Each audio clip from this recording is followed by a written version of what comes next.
Yo, what's poppin', everybody? This is another podcast with Aris P. If you enjoy this, please like, share, subscribe, and hit that notification bell to get notified for other videos like this one. This time I'm going to talk about the New York Knicks, a Los Angeles Lakers game that ended a few minutes ago in Los Angeles. The final score was 115 to 122. The Los Angeles Lakers got the win after overtime. And actually, I would entitle this game Dr. Jekyll and Mr. Hyde as far as the Knicks are concerned. And that's because we saw Dr. Jekyll during the first half of the game and then Mr. Hyde during the second half and overtime, respectively. LeBron had a triple-double, and that was detrimental for us, along with Anthony Davis.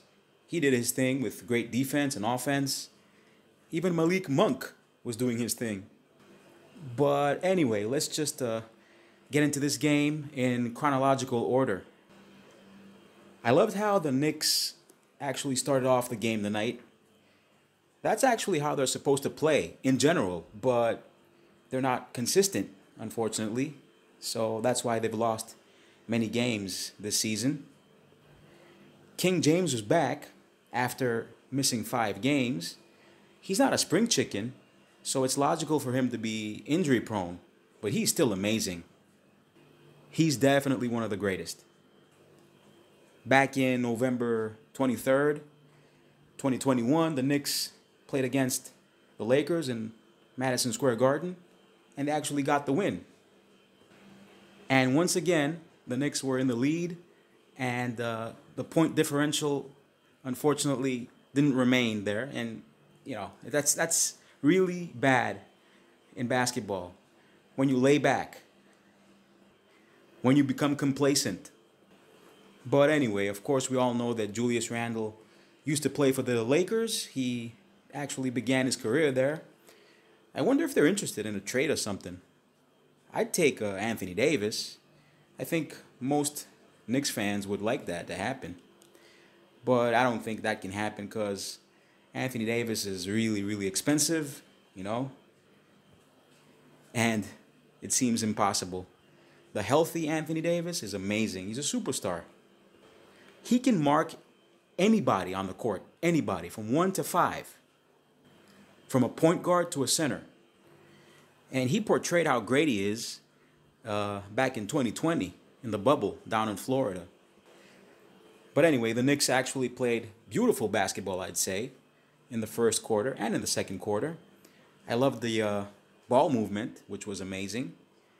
At first, the score was 9-0. Then the Lakers called a timeout. Then they called another timeout when the score was 23-8. Luckily, Vogel was fast asleep on the bench.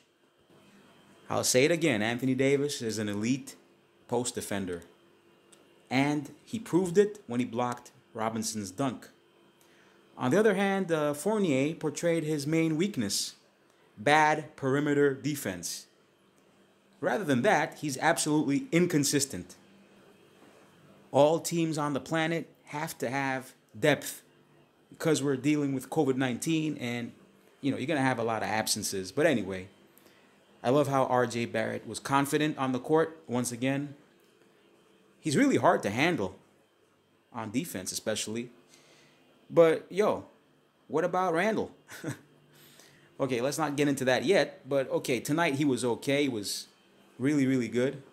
But he actually unfollowed the Knicks on Instagram on the same day he became eligible to be traded elsewhere. Ain't that something? Well, at least he was decent tonight. He tried hard.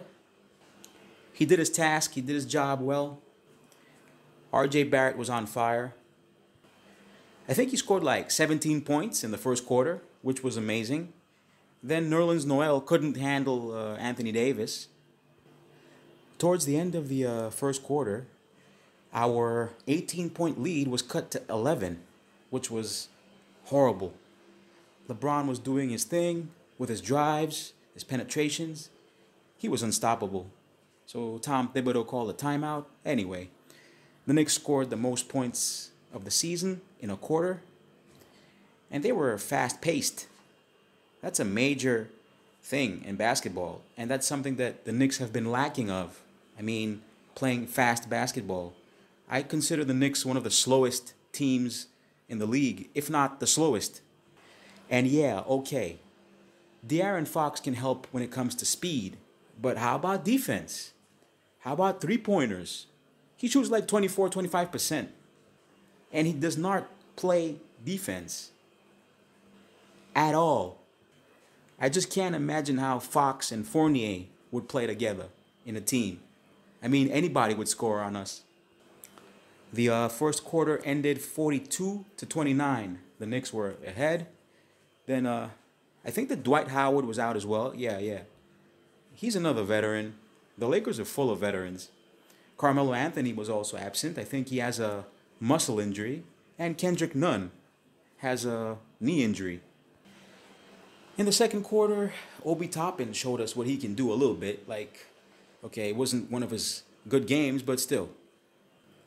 You just gotta believe in him and gotta, support him in order to make him an elite player in the league. We have no choice.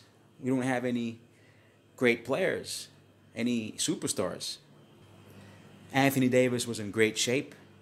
He's fully recovered. I'm sure of it. He showed it tonight. He proved it. LeBron James traveled twice in the first half, which was strange. R.J. Barrett's left-hand finish was exceptional once again. And he's only 21. He's amazing. His dad actually used to play in Greece. That's cool. So at halftime, the score was 71-56 in favor of the Knicks, with Randall helping us a lot. And we actually never scored so many points in a first half before this season. And also, from what I can recall, 2 Knicks players having 20 points or more at halftime happened 16 years ago. So that's also amazing. So, okay, that was Dr. Jekyll. Let's go to Mr. Hyde now. Mr. Hyde, okay. I mean the third quarter. Mitchell Robinson. He reminded me of a goalkeeper. Yeah, in soccer. The way he was protecting the rim. Great defense. He was going hard. But unfortunately, that wasn't enough. The Lakers improved their defense, and the Knicks were allowing the Lakers to score easy baskets. They became complacent as usual. Okay, what's new? Anthony Davis blocked Julius Randle impressively, dominantly. Malik Monk was red hot for the Lakers. He was amazing. It looked as if the Knicks forgot to come out on the court in the second half. In the third quarter, that is. And it's funny how the Lakers took their first lead of the game 4 minutes before the third quarter ended. The score was 79-80. The Knicks couldn't buy a bucket. Nobody was helping Nerlens Noel play defense on Anthony Davis. I think a double team could have been useful in this situation, but whatever. I'm not the coach. I'm not Tom Thibodeau. I'll say it again. Malik Monk was scoring from everywhere, with absolutely no resistance from the Knicks. Then Julius Randle got his 9th technical foul of the season. Malik Monk scored 18 points in the third quarter, and the Knicks scored 13 points as a team in the third quarter. The Lakers scored 31 as a team in the third quarter, so I think that says it all. Anyway, at the end of the third quarter, the score was 84-87. The Lakers took the lead.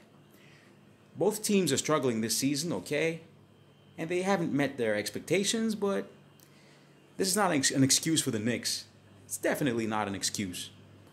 Quentin Grimes wasn't knocking down threes as he usually does tonight, unfortunately for the Knicks. If he did, maybe the Knicks would have won. You never know.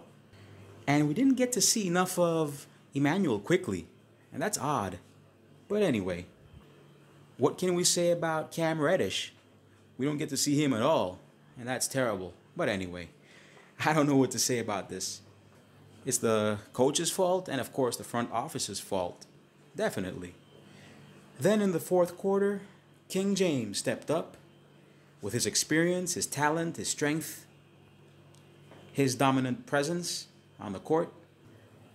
Something I enjoyed about the fourth quarter was the Laker girls. They're dancing. You feel me? Anyway, that fourth quarter was a disaster. But in the end, you gotta love RJ's dunk and the way the Knicks tried to react and, take advantage of the fact that the Lakers have an old roster. I don't know, maybe fatigue, I presume. Then RJ knocked down a three, and that was amazing. So the game ended 111 to 111. Then at overtime, both teams were struggling to score at the beginning. But Fournier, yeah, you heard me, Evan Fournier made a huge mistake, a turnover that was costly. He actually did not need to save the ball. Well, he did, and he gave LeBron James an assist. Okay, LeBron dunked. And of course, that gave the Lakers momentum. It makes sense, doesn't it? And that was the beginning of the end. Evan Fournier blew it, because after that, he also missed a wide open three-point shot. Then Ariza sealed the W for the Lakers with a three-pointer. And it's funny how Trevor Ariza has began his career playing for the Knicks many years ago. Well, he actually destroyed the Knicks tonight. And that was the Lakers' biggest comeback of the season. Of course, against the inconsistent New York Knicks. I think they should call him like that from now on. So anyway, that's all I had to say. That's what I saw on the court tonight while watching the game. Thanks for listening. Spread love and peace. I'm out. Peace.